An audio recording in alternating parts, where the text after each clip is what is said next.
$2,000 plus minus atrofida hovli qidirib yurganlarning diqqatiga. Shundoq betonkadan ikkinchi liniya Hasanboydamiz, Yunusobod tarafi. 3 sotixga tushgan, ikkita hol, 5 ta xona, yaxshi remont mebel texnikalari bilan video davomida hammasini ko'rsatamiz, ko'rasizlar. Hovlilar tayyor, ozgina EPT qarab oladigan ishi bor ekan.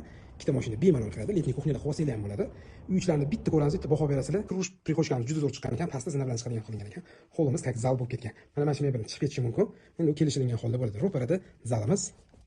Mebel texnikalar kelishilgan holatda, xudo xohlasa ko'p narsa qoladi. Oshxonamiz. Birinchi qavatda общий san uzeli. Va bitta radiatsiya seksiyasi bo'ladi. O'tiradigan joy qilib qo'yishgan ekan. Ikkinchi qavatga chiqarganimizda ko'rib turganingizdek bitta kattagina hol qilingan. Ro'parada yana bitta zal, bemalol Ispaniyaga foydalansa bo'ladi. Yana bitta detskiy xona. Общий san uzel. Ikkinchi qavatdagi va bitta yotoqxona. Orqa hovli mavjud. Xudo xohlasa narxi srochniy bo'lib qolganiga $2,000 so'ralyapti. Tez qo'ng'iroq qilinglar, xudo xohlasa yoqadi, kelib baraka qilasizlar.